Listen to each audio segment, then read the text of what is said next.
एक लड़की लीना को अपनी मरहूम दादी के घर के पीछे एक बहुत पुराना बगीचा दिखता है। उसे वो अजीब तरह से जाना पहचान लगता है, जैसे वो पहले भी वहां रह रही हो। बागीचा बेलों और फूलों का एक जंगली घेरा था। लीना अंदर गई, उसका दिल धड़क रहा था। हवा में चमेली की खुशबू थी। उसे एक सेकंड के लिए ऐसा लगा जैसे वो फिर से एक बच्ची हो। लेकिन फिर उसे ख्याल आता है कि अब वो बड़ी हो चुकी है और उसकी दादी अब उसके साथ नहीं। जैसे ही लीना नीचे देखती है, उसे मिट्टी में दबा हुआ एक छोटा जंग लगा हुआ लॉकेट मिला। इसे खोलने पर अपनी दादी और उसे एक छोटी बच्ची की एक धुंधली तस्वीर नजर आती है। लीना को पुराना वक्त याद आता है कि कैसे वो अपनी दादी के साथ रहती थी और उनके साथ बगीचे का ख्याल रखती थी। वो अपनी दादी से बहुत प्यार करती थी। लॉकेट के खुलने के साथ साथ एक बहुत पुरानी याद, जो कब उसके दिल के एक कोने में दब गई थी, अचानक उसके ज़हन में ताज़ा हो गई।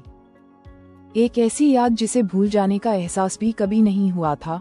उसकी दादी की गर्मजोशी भरी नर्म मुस्कुराहट, उनकी मेहरबान आंखों के इर्द गिर्द पड़े नर्म सिलवटें, ताज़ा फूल को मजबूती से थामे रहना, जिसकी पंखुड़ियां उसकी बेचैनियां भरी पकड़ से हल्की सी मुरझा गई थी। सब कुछ एक दौर के गुजरे हुए दोपहर के सुनहरे उजाले में डूबी हुई तस्वीर की तरह लौट आया, जो अब एक पुरानी बात लग रही थी। लीना धीरे धीरे घने झाड़ को हटाते हुए एक पुरानी पत्थर की बेंच का पता लगाती है, जो वक्त के साथ घास फूस और बेलों के नीचे छुप चुकी थी। और जैसे ही उसकी उंगलियां उसके ठंडे खुरदुरे सतह पर फिरती हैं,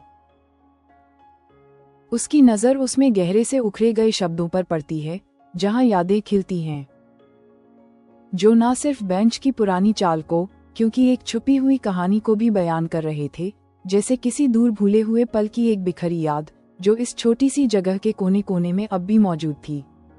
जैसे ही लीना पत्थर की बेंच के अंदर छुपे हुए हिस्से को ध्यान से देखती है, उसे वहां एक पुराना लेकिन खास तौर पर सील किया गया खत मिलता है, जो सीधे उसके नाम से होता है।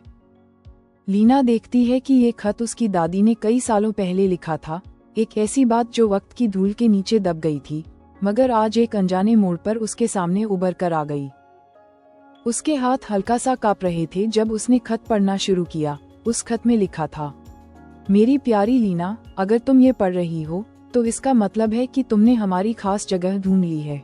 जैसी ही लीना आगे बढ़ती गई, उसको पुराना वक्त याद आने लगा, जब उसकी दादी उसे यहाँ लेकर आती थी, जहाँ उसकी छोटी सी दुनिया उसके माँ बाप के अलग होने की छोटी छोटी दुख भरी बातों से बिखरती नहीं थी, बल्कि एक नया रंग और रोशनी से भर जाती थी। हर अल्फाज उसके बीते हुए बचपन की धुंधली यादों को एक एक करके जोड़ता चला गया। जब उसकी दादी उसे यहाँ लेकर आती थी, ऐसी जगह जो सिर्फ उन दोनों के लिए थी, एक बाग जिसमें सिर्फ सुकून और प्यार था। उस खत के अल्फाजों ने उसके दिल को छू लिया। यहाँ हमने तुम्हारे दिल के दुख को कम करने के लिए फूल लगाए थे, ताकि हर कली के साथ एक नई खुशी तुम्हारी जिंदगी में खिल सके। लीना धीरे धीरे बाग को दोबारा सजाना शुरू करती है, नए फूल लगाकर और अपनी पुरानी यादों को दोबारा जीने की कोशिश करते हुए। उसे एक ऐसा सुकून का एहसास होता है जो उसने कई सालों से महसूस नहीं किया था, जैसे हर नए फूल के साथ एक छोटा हिस्सा उसके दिल का ठीक हो रहा हो। एक ऐसा बाग जो उसकी रूह का हिस्सा बन गया हो, जिसमें खुद को कुर्बान करते हुए वो अपनी टूटी हुई यादों को धीरे धीरे फिर से खूबसूरत बना रही है।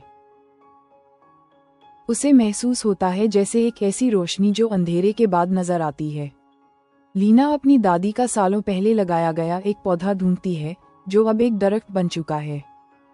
जब लीना ने उसे देखा तो उसे एहसास हुआ कि ये दरख्त उसकी अपनी कहानी जैसा है, एक कहानी जो टूट चुकी है फिर भी जुड़ी हुई है, खोई हुई है लेकिन दोबारा पाई गई है। लीना ने फैसला किया कि वो बागीचे को एक कम्युनिटी स्पेस बनाएगी, जहां वो अपनी दादी को याद करेगी और दूसरों के साथ शिफा बांटेगी। उसने बाग को दुनिया के लिए खोल दिया और दूसरों को अपनी यादें लगाने के लिए बुलाया। भूली हुई यादों का बाग अब नई शुरुआत का बाग बन गया।